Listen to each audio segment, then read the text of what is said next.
This is my sixth message in this series I'm doing while we're online and living our principles in this time of crisis. And this week we're focusing on the fifth one,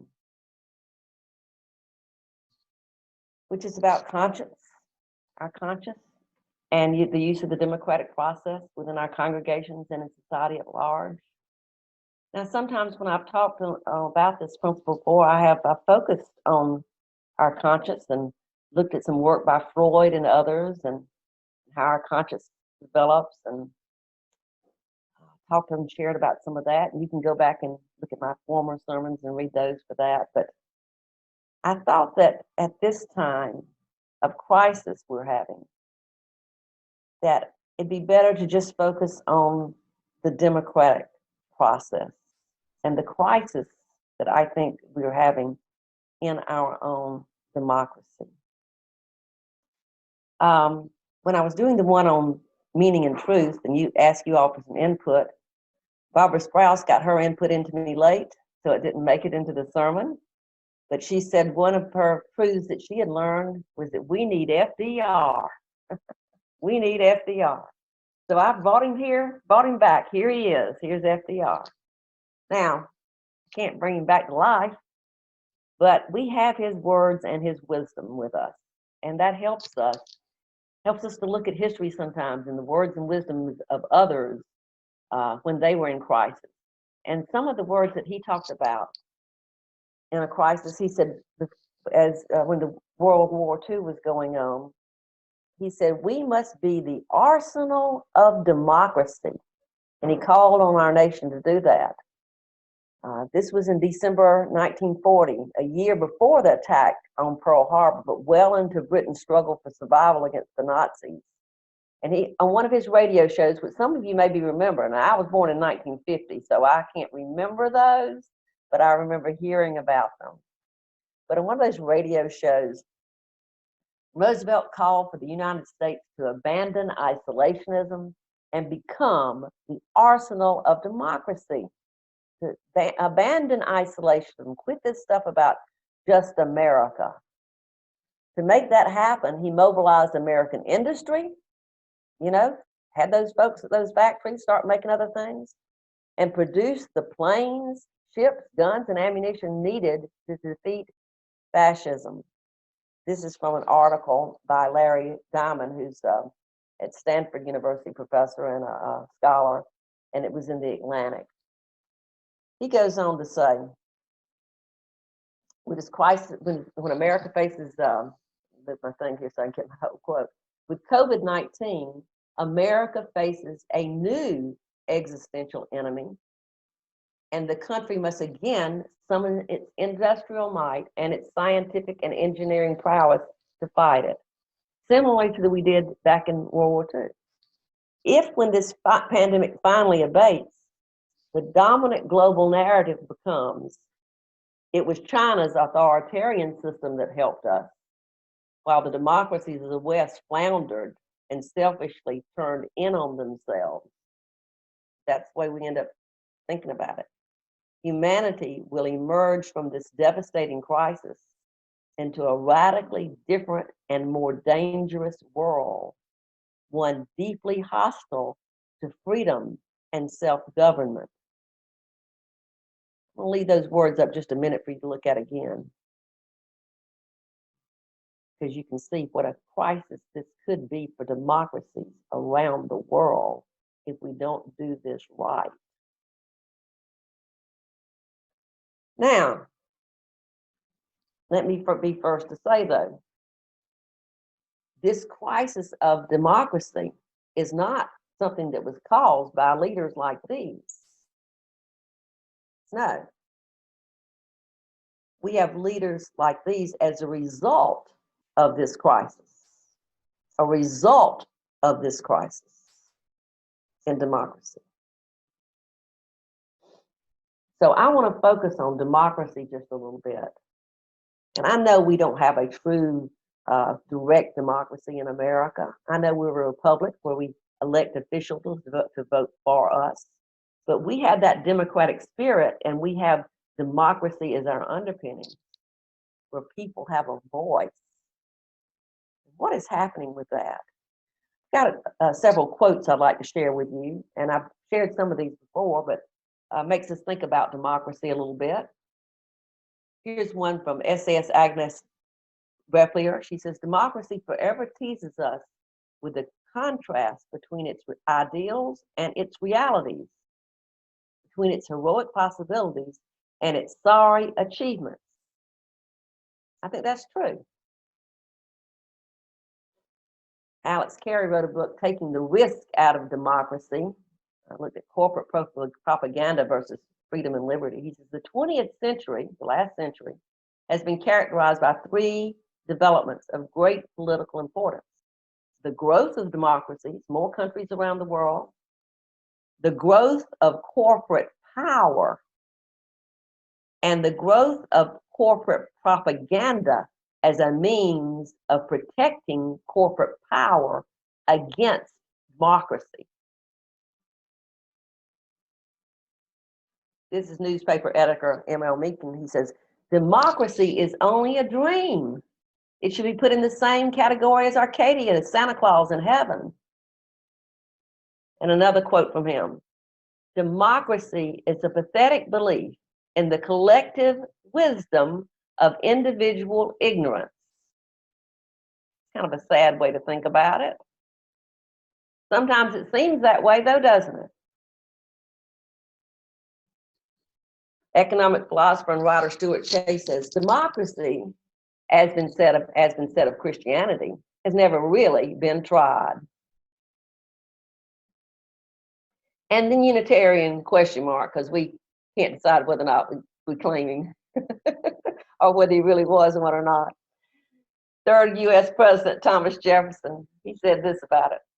A democracy is nothing more than mob rule, where 51% of the people may take away the rights of the other 49. Well, that's why we supposedly have the Supreme Court, the courts to kind of protect those other rights, right? Or not. Winston Churchill said, democracy is the worst form of government, except all those other forms that have been tried from time to time. Certainly not perfect. You can see that. And our own Walt Whitman said, did you too, old friends, suppose democracy was only for elections, for politics, and for a party name? I say democracy is only of use that it may pass on and come to its flower and fruit of manners, in the highest form of interaction between people and their beliefs in religion, literature, colleges, and schools. Democracy in all public and private life. So he's taking an expanded view of the democratic spirit, as does John Dewey. John Dewey, one of my heroes, because I was an education professor, he wrote a book on democracy that I shared a sermon about that you can go back in my sermon files and read. So the task of democracy is forever that of creation of a freer and more humane experience in which all share and to which all contribute. That's the ideal of it. That's the ideal. But we're not living up to that ideal. And I'm going to share with you 4 major problems that I see with our democracy. 4 major problems. I used to say 3, but I've added a 4. 4 major problems. The first is the capital in the capital. How much money controls it? More and more and more. And with the recent court decisions, you know, you might as well take out we the people and put we the corporations. So you can't live up to that ideal that John Dewey's talking about and Walt Whitman's talking about if you're not talking about people and you're talking about corporations. And the second part, besides the money's the first one, the second problem with democracy is the terrific extreme gerrymandering we have. Now, the gerrymandering was it's when you draw the lines really strange in order to be able to have things go the way you want to and have the representatives elected to stay in power. And Governor Jerry was the first one to do one of these, and so people looked at, and it looked like a salamander. See how that one looked? So they started saying, well, that's a gerrymander. That's where it gets its name. And it is true that both Democrats and Republicans have used gerrymandering to draw the lines for districts to keep themselves in power. I think in more recent times, the Republicans have done a really good job of that, and that makes it very difficult. Even if we have a majority of folks in a state who feel a certain way, they can stay in power. That's what happens with many other things nationally and state by state, is gerrymandering. Some folks have tried to offer different ways we could get away from that by having folks to draw the lines who are unbiased, if there's such a thing, but have some from each and draw the lines so that they can reflect something, so that various viewpoints can be heard and that others can be elected. But we'll see. That's going to be hard for it to happen as long as the people that in power, they're not going to want it to happen. So that's a problem with our democracy. Then another one is apathy, voter apathy. It breaks my heart to see how few people vote. We had that opportunity, but how few people get out and vote. And young people they're good at marches and things like that, but they don't vote as much as the older folks. They need to. I know in our college community of Statesboro, seems like the only way we've got enough college students there, they could take over the town. The only time they have gotten out and fully voted and all gone out and voted is when alcohol was on the ballot. We've got voter apathy and others that just do not get out and vote, thinking their vote won't make a difference or whatever. But we have got to do a better job in having people vote. And then the fourth one that I've sort of added is our elections are under attack. We have a problem with the integrity of our elections now. We know that there are outside forces outside of our country, like the Russians, who are deliberately trying to shift our thinking and have folks do certain kinds of things and hack into stuff. And we have folks within who try to do things to suppress the votes, to keep the voters down. Have elections where people have to go stand in line in Wisconsin when there's a pandemic going on. Well, we got to change that. I hope all of you got in the mail your thing to be able to sign up to vote absentee. We need to make that say that this is something all of us need to be able to do, especially with this pandemic. Make it easier for folks to vote. So those are 4 problems with democracy. Now this man is Parker Palmer. He's somebody that I really appreciate.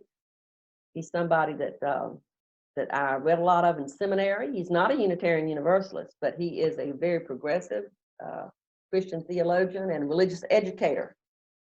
And if you follow him on Facebook or follow his blogs, he has a lot of good things to share with us. He wrote a book called Healing the Heart of Democracy, where he really gets down to us personally and what we need to do to heal our hearts so that our democracies can work. Healing the heart of democracy. He has something in the preface by Terry Tempest Williams that says, "The human heart is the first home of democracy. It is where we embrace our questions. Can we be equitable? Can we be generous? Can we listen with our whole beings, not just our minds, and offer attention rather than our opinions?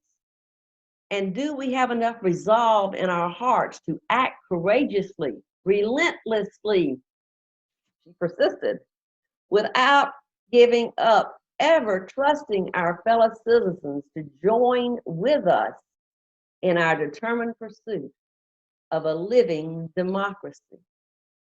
Yes. He says there are 5 habits of the heart if we're going to improve the heart of democracy. Now, I'm glad he has this word habits, because you know, we can sit here on a Sunday morning and say, yeah, I'm going to do that, but we have to make things habits. So it's automatic that we do these things, that we think this way. If you don't have a habit of flossing your teeth, your gums are gonna get bad and you're gonna get gingivitis, you know? So you have to do it every day, and it has to be such a thing that if you don't do it, you don't feel right.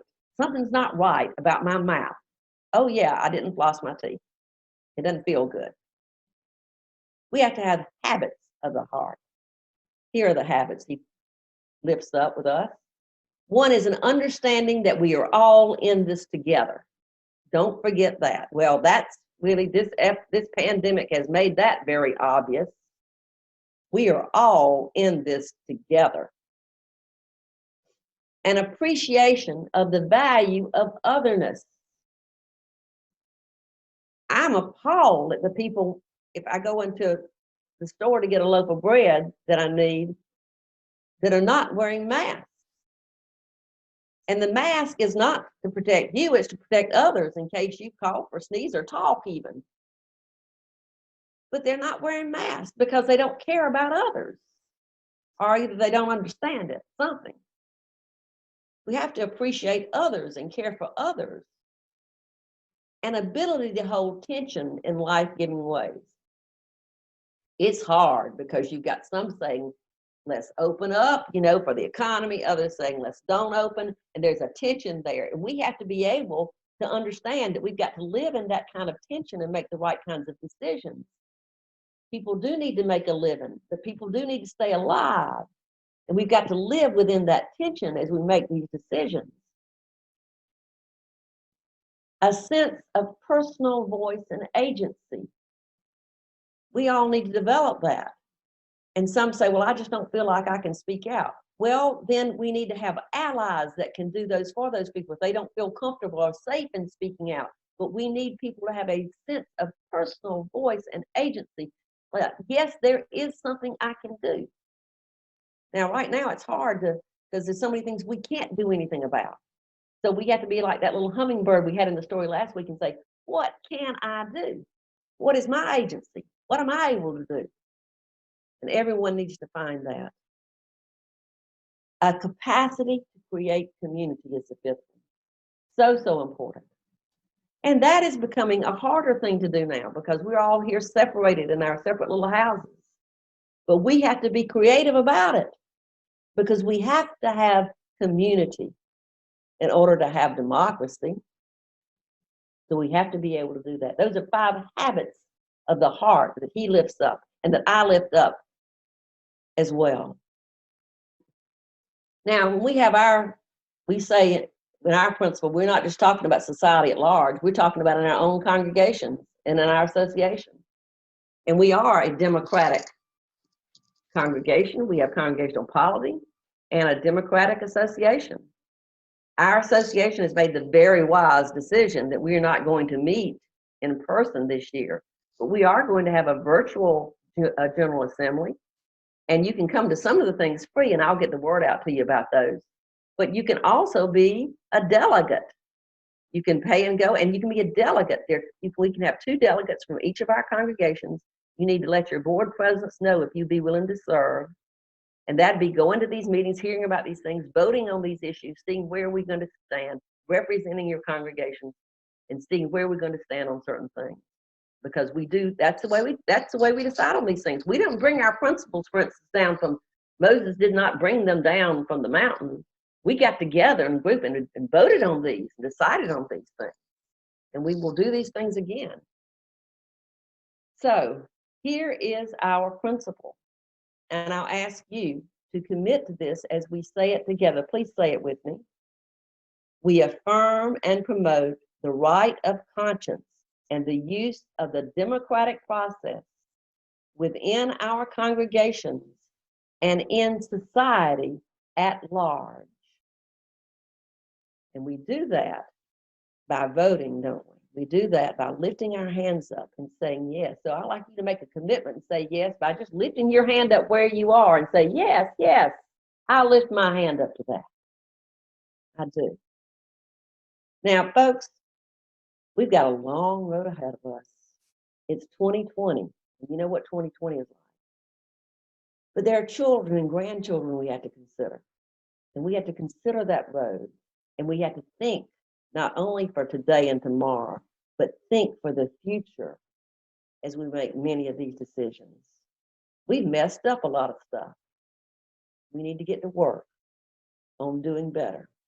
And what do we have as at our disposal to do that? I mean, we can volunteer and help feed the homeless and others. And I want you folks to continue to do those things. Give your money to those charities.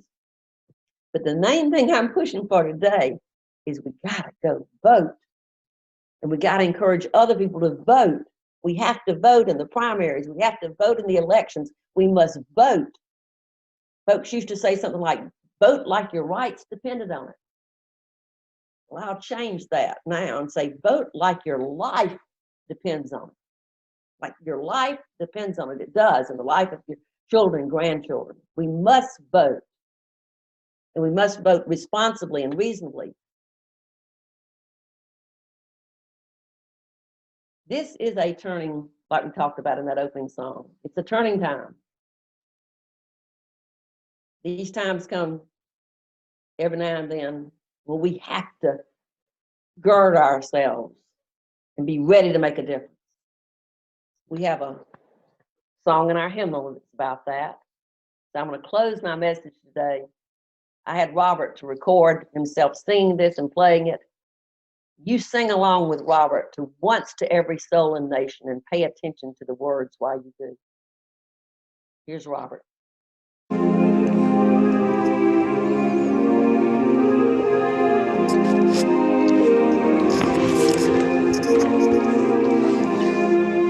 Once to every soul and nation comes the moment to decide in the strife of truth with falsehood for the good or evil side.